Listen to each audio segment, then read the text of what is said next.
میں اپنے ساؤنڈ والے دوست سے گزارش کروں گا ایکو کم کر دیں. آپ نے مختلف حوالوں سے سرکار سید الشہداء کا ذکر خیر سنا ہے. میں آپ کے سامنے چند جڑیاں آج تلاوت کردہ آیہ کریمہ کی روشنی میں سرکار سید الشہداء اور خانوادہ اہل بیت کی عظمت و طہارت پر دو مثالیں عرض کروں گا.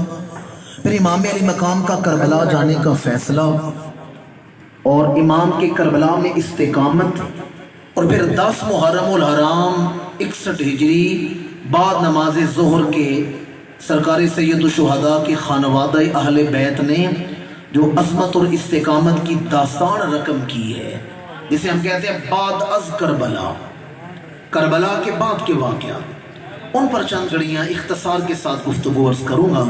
اللہ کریم مجھے حق بیان کرنے کی توفیق عطا فرمائے. قرآن مجید میں اللہ تعالیٰ نے فرمایا انما یرید اللہ لیذہب عنکم الرجس اہل البیت ویطہرکم تطہیرا. انما یہ کلمہ حصر ہے کہ بات یہی ہے، یرید اللہ، اللہ ارادہ کر رہا ہے. کس چیز کا ارادہ؟ لیذہب عنکم الرجس اہل البیت، اے میرے محبوب مکرم کے اہل بیت گھر والوں، تمہیں نجاست سے دور رکھنے کا، وَيُطَهِرَكُمْ، اور تمہیں پاک رکھنے کا، تطہیرا، جس طرح پاک رکھنے کا حق ہوتا ہے. فرمایا انما یرید اللہ، بات یہی ہے کہ اللہ ارادہ کر رہا ہے. کون ارادہ کر رہا ہے؟ اللہ کا نام تو محبت کے ساتھ لیں. کون ارادہ کر رہے ہیں؟ آج کل کے نوجوان سڑکوں پر تھڑوں پر بیٹھے ہیں، چوکوں پر کھڑے ہیں اور وہ گانے گنگناتے ہیں. بھائی انہیں گانا گانے میں شرم نہیں آتی، آپ کو اللہ کا نام لینے میں شرم کیوں آ رہی ہے؟ تو ذرا محبت کے ساتھ کون ارادہ کر رہے ہیں؟ انما یرید اللہ، اللہ ارادہ کر رہا ہے. امام بخاری نے بخاری شریف کی جو ابتدا کی ہے، ابتدا نے ایک حدیث کو بیان کی ہے، انما الاعمال بالنیات، اعمال کا دار و مدار نیتوں پر ہے. جتنی اعلیٰ نیت ہوگی اتنا ہی اعلیٰ اخلاق پیدا ہوگا. میرے اور آپ کے لیے فقہ کا اصول ہے کہ جو پاکی حاصل کرنا چاہتا ہے، جو طہارت حاصل کرنا چاہتا ہے، ارادہ بھی وہی کرتا ہے، نیت بھی وہی کرتا ہے. دیکھیں میں نے وضو بنانا ہے تو میں ہی نیت کروں گا. میرے وضو کی نیت پیر سید امداد شاہ صاحب کرے تو ان کی نیت کا میرے وضو کو فائدہ. بولتے نہیں آپ لوگ. غسل میں نے کرنا ہے تو نیت بھی میں ہی کروں گا.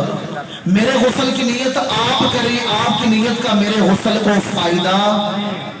یہ اصول ہے کہ جو پاکی حاصل کرنا چاہتا ہے، جو طہارت حاصل کرنا چاہتا ہے، ارادہ بھی وہی کرتا ہے، نیت بھی وہی کرتا ہے. اور قرآن کہتے ہیں انما یرید اللہ، پاک اہل بیت نبوت ہو رہے ہیں، ارادہ رب فرما رہا ہے. پاک خانوادہ رسول ہو رہا ہے، ارادہ رب فرما رہا ہے. اب مجھے ایمان سے بتائیں جنہیں اللہ پاک کرے کتنی شانوں سے پاک کیا ہوگا. میں طہارت کی صرف 2 مثالیں دوں گا اور اس پر اپنی گفتگو کا آغاز، پھر سرکار سید الشہداء کا کربلا جانے کا فیصلہ. صرف طہارت کی 2 توجہ میری جانب رکھیں. صرف طہارت کی 2 مثالیں میں نے آپ کے سامنے بیان کرنی ہے. دیکھیں ہمارے آقا کریم کی جلوہ گری سے پہلے یہ ساری زمین پاک نہیں تھی، بلکہ نبی خاص جگہ کو پاک کرتے، وہاں معبد خانہ بناتے، وہاں عبادت کی جاتی تھی. آپ پرانی ساری مذہبی کتابیں اٹھا کر دیکھ لیں. داؤد علیہ السلام پر زبور اتری ہے، اس کے 2 ایڈیشن ہیں، اولڈ ٹیسٹامنٹ، نیو ٹیسٹامنٹ، عہد نامہ قدیم، عہد نامہ جدید. جناب موسیٰ علیہ السلام پر جو تورات اتری ہے اسے خمسہ موسوی کہا جاتا ہے، the 5 books. عیسیٰ علیہ السلام پر انجیل اتری ہے، اس کے 4 ایڈیشن ہیں، 4 قسمیں انجیل کی. انجیل لوکا ہے، متی ہے، برناباس ہے، یوحنا ہے.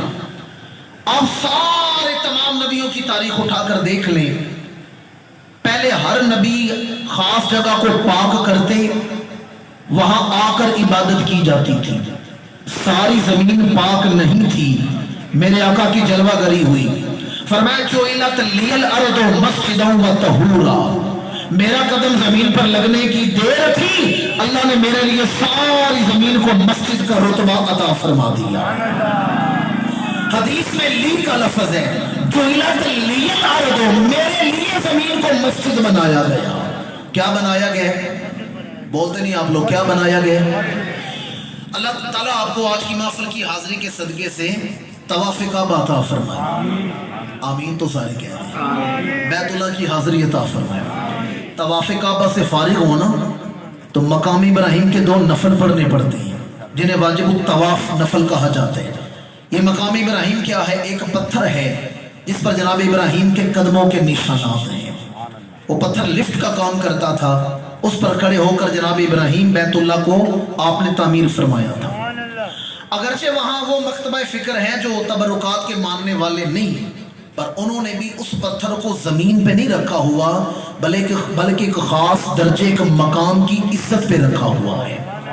آپ نیٹ پر فوٹو نکال لیں مقام ابراہیم کی، یا جنہوں نے حاضری دی ہے وہ سمجھ جائیں گے میں کیا منظر بیان کروں۔ مقام ابراہیم والا پتھر زمین پہ نہیں پڑا ہوا، بلکہ اس کے نیچے ستون ہے، اوپر شیشے کا بکس ہے، اوپر سونے کا کلف لگا ہوا ہے۔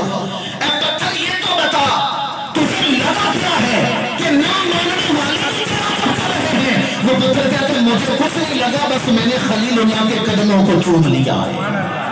اب قرآن اس پتھر کے بارے میں کیا حکم دے رہا ہے؟ وَاتَّخِذُوا مِن مَّقَامِ إِبْرَاهِيمَ مُصَلًّى، قرآن کہتا ہے اس پتھر کو مصلی بنا لو۔ کیا بنا لو؟ ایک دفعہ درود شریف پڑھ لیں۔